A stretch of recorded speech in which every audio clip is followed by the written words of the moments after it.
What is good, Coach Colin Castell here with Shot Mechanics Basketball, and today I'm going to give you the blueprint how Klay Thompson scored 60 points.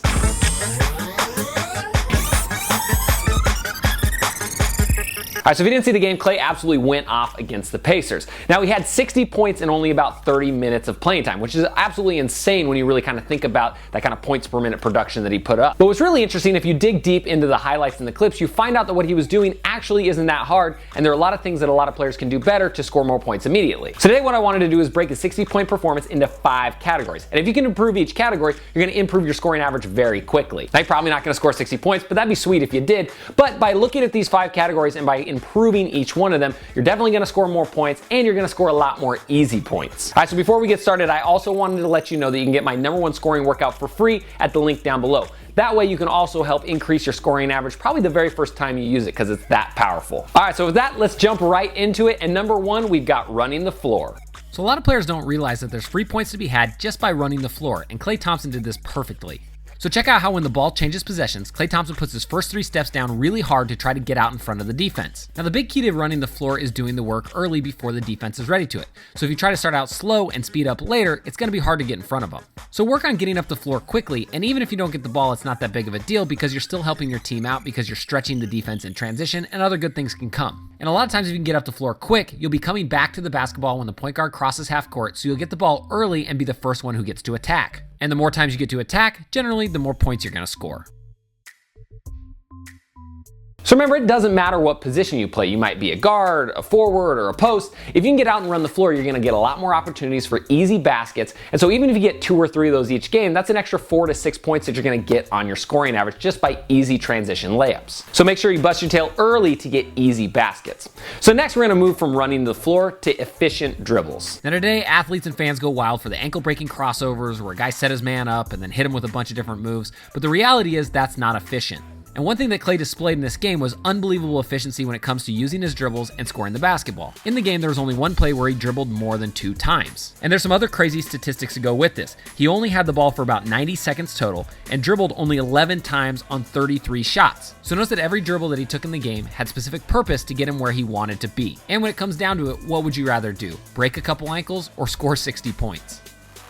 So keep in mind, you don't have to put down a bunch of extra dribbles to be able to beat your man. And in fact, the best scorers and the guys who put up the biggest numbers, most of the time don't dance on their man a ton. We see those kind of ankle-breaking highlights and we get all excited about it and think that we have to dribble 13 or 14 times. But really, if you watch the best scorers, they're really, really efficient, and Klay's 60-point performance was a great example of that. All right, so limit your dribbles and try to make them as effective as possible, and it's gonna help you out a ton in the long run. So after kind of dribble efficiency, we're gonna move and we're gonna talk about making it easy. Now this seems fairly self-explanatory, but a lot of times athletes make plays harder than they need to be. They either fade away when they don't have to, or try to go for a reverse layup when they don't have to. But what you'll notice in a game like this is Klay got a lot of easy baskets by taking what came to him. Like take this next play for example. He curls around the screen and could pull up for a 15-foot jumper, but instead he sees open space and attacks the basket because a layup's a higher percentage than a 15-footer. Now a lot of players would rush it and shoot the quick 15-footer, and that's not necessarily bad, but as a player, if you can take the best available option, you're gonna immediately score more points by keeping it easy. And this becomes really apparent when watching Klay's 60-point highlights. Watch back through and just look at how many wide open easy layups he gets. And many times it's because he's not settling for something that's a little bit more difficult and instead is cutting a little bit further or working a little bit harder to get that easy shot. All right, so keep in mind, the easier your baskets are, the more repeatable they are, and that way you can stack up your points a lot faster by taking the easy ones. All right, so now that you're getting easy baskets, let's talk about the off-ball movement. Now Klay is one of the best players in the league at moving without the ball, and what a lot of young athletes do is they have a tendency to stand and not move if they're not touching it. And this game was a great example how if you dedicate yourself to moving without the basketball, you're gonna get a lot more open looks and thus make more baskets. To get points in this game, Klay ran off picks, double picks, back cuts, set picks, pretty much you name it, he was off-ball moving to get open looks. So a good motto to use for yourself anytime you're playing a basketball game is don't stand. Anytime you're standing still, it's probably not helping your offense and you're most definitely not gonna get a great look out of it. A lot of these highlights, it's really telling if you look where Klay starts from and then where he ends up getting his shot at. And by doing this, you can see the actual distance that he covers on each play, and it's actually quite staggering his off-ball movement and how much he moves. So keep your feet moving and good things will happen.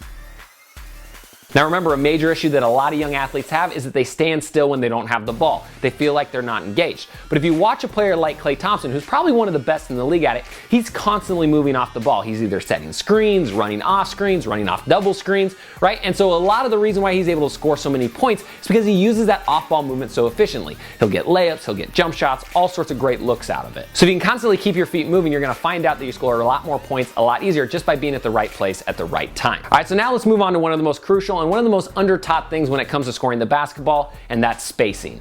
Now, spacing is all about the relationship between you, the basketball, and the other players on the court. And what you'll notice is Klay is a master at finding that unique spacing away from the basketball and the other players to get open looks. And it's really pretty simple. The better spacing you have, the longer distance your defender has to travel, and thus the more open looks you're gonna get. So from here, you're looking for two keys. Number one, can you move further away from your defender? And number two, can the passer or the basketball still make it to you? If you pay attention to those two things simultaneously, it's gonna make it near impossible for the defender to be able to react once the ball's passed. So as a player, you wanna scan for those open pockets. And many times if you can just see that open pocket and move to it, the rest will fall into place naturally. All right, so keep in mind, if you can space away from the basketball but still be available for the pass, you're gonna get a lot more looks, and those looks are gonna be a lot higher quality, and thus easy looks equal easy points. And that's basically the blueprint there is to scoring 60 points. And if this video helped you out, feel free to hit that like button and then head to the comment section down below and let me know what sort of video you wanna see next. This is a channel for the people, by the people, and I run pretty much everything off a request, so leave it down below and hopefully we can get to it. And if you're new to Shot Mechanics, you're gonna wanna do two things. Number one, hit that subscription button, so we put out videos every week and they're all gonna get you better, I guarantee it.